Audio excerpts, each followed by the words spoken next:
কিন্তু হঠাৎ করে বিশ্ববিদ্যালয় গরম হয়ে গেল এবং ঢাকা শহরে আজকে সারাদিন ছিল গুজবের শহর।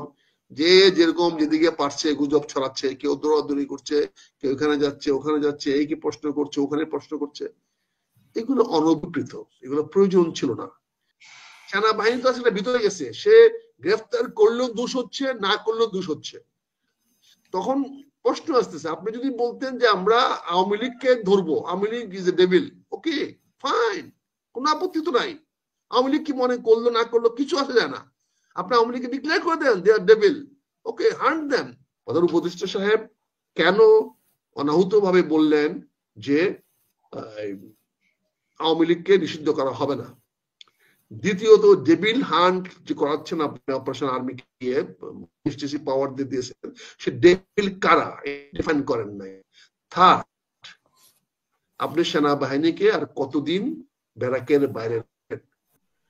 আপনি দেখেন আমাদের প্রধান উপদেষ্টা মহোদয় গত রাত্রে বিদেশি কিছু সাংবাদিকদের সঙ্গে কথা বলেছেন। সেখানে তিনি বলেছেন যে ওনার সরকারের আওয়ামী লীগকে মানে এক্সপেল করার বা আওয়ামীকে নিষিদ্ধ করার কোনো পরিকল্পনা নাই,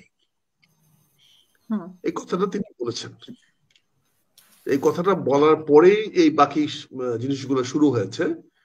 ঢাকা বিশ্ববিদ্যালয়ে রাতে 1টার পর থেকে কিছু ছাত্ররা বেরিয়ে আসছে। তারপরে হাসনাত সাহেব তার বক্তব্য দিয়েছেন। তারপরে সাজিবের যে বক্তব্যটা সেটাও 3 দিন আগের, আরো কদিন আগে বাংলাদেশ প্রথম আলোতে একটা ইন্টারভিউ হিসেবে বেরিয়েছিল, এবং উনি এখনই টেলিভিশনেও একটা যমুনা টেলিভিশনে উনি একটা ইন্টারভিউ দিয়েছিলেন, সেখানেও এসেছিল। এই বিষয়গুলোতে মনে হচ্ছে কোথায় যেন আমাদের সবার মধ্যে একটা নতুন করে কোনো কাজ শুরু করার চেষ্টা করা হচ্ছে।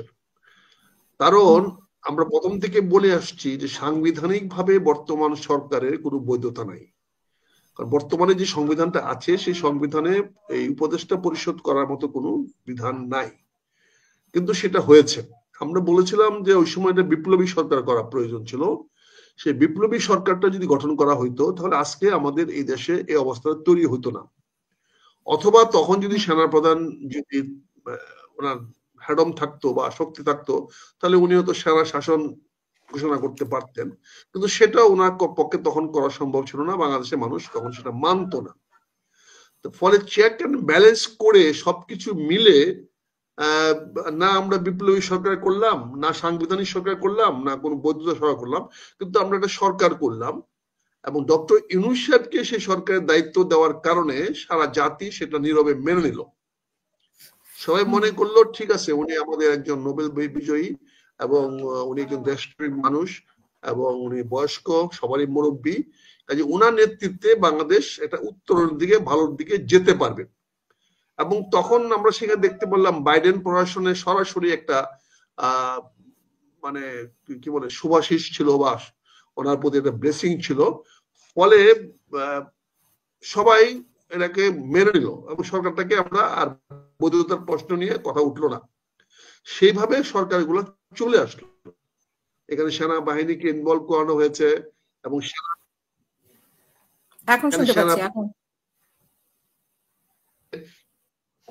আমি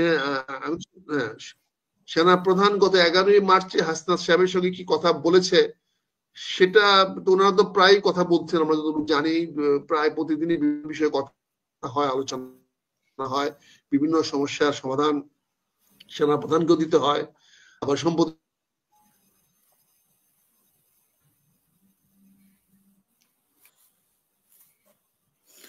আচ্ছা, আপনার মনে হয় ইন্টারনেটে আমরা একটা অস্বাভাবিক দেখলাম, কারণ সাধারণত 3 প্রধান বাহিনীর আগে দেখা করেন সরকার প্রধানের সঙ্গে, একজন দেখা করেন না। কিন্তু এখানে তিনি দেখা করলেন এবং সামনাসামনি চেয়ারে বসে কথা বললেন, অর্থাৎ মনে হলো যেন দুজন বন্ধুই কথা বলছেন। এখানে যেন একজন একজনের সুপিরিয়র এটা আমাদেরকে মনে হলো না, মনে হলো যেন ওনারা মানে একই সমপর্যায়ের বা বন্ধু বান্ধব এই পর্যায়ে কথাবার্তা গুলো হতো।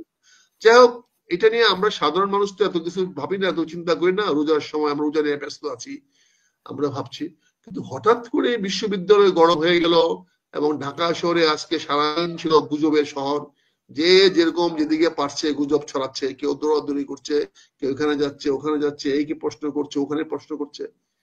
এগুলো অনভিপ্রেত, এগুলো প্রয়োজন ছিল না।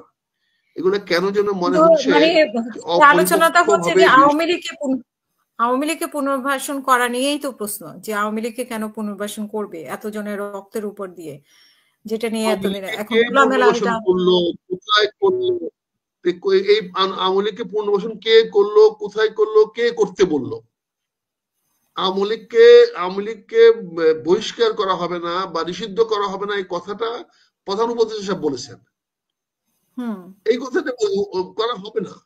তো এখানে এটার জন্য জবাব দিবেন প্রধান উপদেষ্টা মহোদয়। উনি বলবেন উনি কেন কি পরিপ্রেক্ষিতে বলেছেন নিষিদ্ধ করা হবে না। আর আমরা তো সবাই বাংলাদেশ সব মানুষই নিষিদ্ধ চায়। আপনাদের সঙ্গে তো আমরা কথা বলছি বারবার, জনগণ তো আওয়ামী লীগের শাসন আবার ফিরে চায় না। আমরা তো আগেও বলেছি গত বছর 21 বছর পরে ক্ষমতায় আসছে, আগামীতে 42 বছরও আওয়ামী লীগ ক্ষমতায় আসতে পারে কিনা সন্দেহ কিন্তু আছে। সেনাপ্রধান কেন প্রস্তাব করবে এবং কেন বলবে যে ইউ আর নো নাথিং, মানে এরকম কেন বলবে? সেনা প্রধান যখন দেশের আইন শৃঙ্খলার দায়িত্বে নিয়োজিত আছে, সেনা প্রধান যখন তার পুরো সেনা বাহিনীকে রাস্তায় মাঠে ঘাটে নামিয়ে দিয়েছে, তখন তো সেনা প্রধান তার অধীনস্থ কমান্ডারদের কাছে অনেক প্রশ্নের জবাব দিতে হয় যে আমরা কি করব। এখানে কদিন আগে যখন আপনাদের ডেভিল হান্টের জন্য অপারেশন করা হলো, তখন আপনি তো ডেভিল কারা, ডেভিল তো ঘোষণা করেন নাই। আমরা দুষ্কৃতিকারী ধরলে বলতে পারি, সশস্ত্র বাহিনীকে বলতে পারি, আমরা সন্ত্রাসী বলতে পারি, কিন্তু আপনি একটা নতুন টার্ম ইউজ করলেন ডেভিল হান্ট। এখন ডেভিলটা তো ঘোষণা করতে হবে, ডেভিলটা তো কাউকে তো বলতে হবে যে এরা ডেভিল। তাহলে কাকে গ্রেফতার করবেন আপনি? ডেভিলটা কে? ডেভিলটা ডিফাইন না করে আপনি ডেভিল হাল্টের একটা অপারেশন অর্ডার দিয়ে সেনাবাহিনীকে নামিয়ে দিলেন। কর্নেল মুস্তাফি সাহেব আছেন, উনি আর ভালো বলতে পারবেন যে এখানে ডেভিলটা তো আইডেন্টিফাই করতে হবে। আমরা যেমন সন্ত্রাসী যখন দমন করতে যাই তখন বুঝি সন্ত্রাসী কে, তাকে ডিফাইন করা আছে। যদি আমরা বলি সশস্ত্র কোনো ক্যাডারকে আমরা ধরতে যাব, তা আমরা জানি। আমরা ডাকাত ধরতে গেলে আমরা জানি ডাকাত ডিফাইন করা আছে। হুম। ডেভিল হান্টের কথাও তো, যেটা কেন্দ্র করে গাজীপুরের ঘটনাকে কেন্দ্র করেই তো ডেভিল হান্ট, তো সেখানে সন্ত্রাসী তো বলা হয়েছে আওয়ামী লীগের সন্ত্রাসীদের। আমার মনে হয় আপনার ইন্টারনেটেও সমস্যা করছে। কার কাছে কে ডেভিল, কাজে ডেভিলটাকে ডিফাইন করতে হবে, তো তারপরে ডেভিল হান্ট করবেন। কাজে সেনাবাহিনী তো আজকে ভিতরে পড়ে গেছে, সেনাবাহিনী তো আসলে ভিতরে গেছে। সে গ্রেফতার করলেও দোষ হচ্ছে, না করলেও দোষ হচ্ছে। তখন প্রশ্ন আসতেছে, আপনি যদি বলতেন যে আমরা আওয়ামী লীগকে ধরবো, Awami League is a devil, okay fine, কোনো আপত্তি তো নাই। আওয়ামী লীগ কি মনে করলো না করলো কিছু আসে যায় না। আপনি আওয়ামী লীগকে ডিক্লেয়ার করে দেন দে আর ডেভিল, ওকে হান্ট দেন, করেন। কিন্তু আপনি ডেভিল হান্ট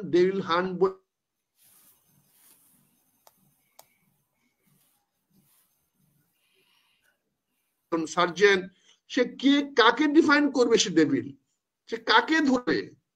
তার সামনে দিয়ে ডেভিল হেঁটে যাচ্ছে, কিন্তু সে তো ডেভিল কিনা বুঝতে পারছে না। তার মাথায় তো টুপি আছে, দাঁড়িয়ে আছে। এখন সে যে আওয়ামী লীগ করে এটা কেমন জানো? আওয়ামী লীগের লোকে মাথায় টুপি পরে না, দাঁড়িয়ে রাখে না। এখন সে কি করবে? পাঞ্জাবে পাঞ্জাবে পরে না? তারা কি হজ করে আসে না, আলহাজ না? তাহলে সে কাকে ধরবে?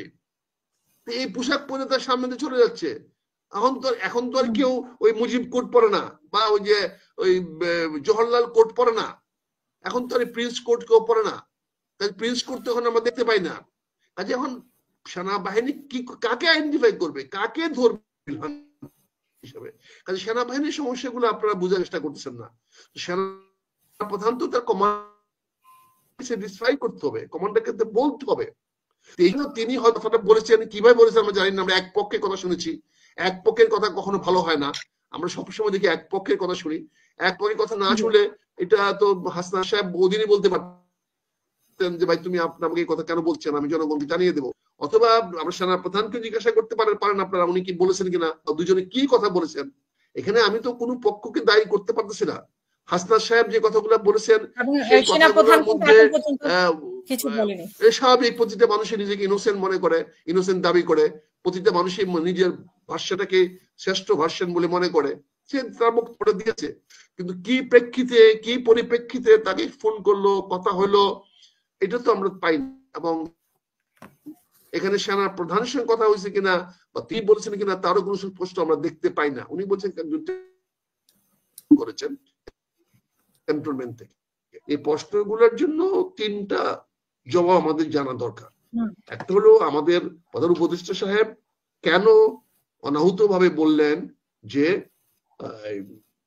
আওয়ামী লীগকে নিষিদ্ধ করা হবে না। দ্বিতীয়ত ডেভিল হান্ট যে করাচ্ছেন আপনি অপারেশন আর্মি কে পাওয়ার দিয়ে দিয়েছেন, সে ডেভিল কারা ডিফাইন করেন নাই।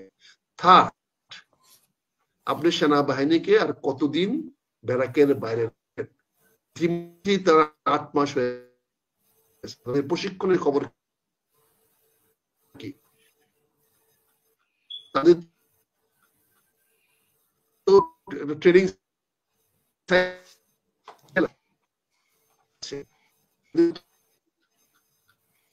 আচ্ছা, আপনার ইন্টারনেটে মনে হয় 4টা মাসের সাইকেলে ভাগ করা তারা আছে, তাদের ট্রেনিং সাইকেল আছে, তাদের প্রশাসনিক সাইকেল আছে।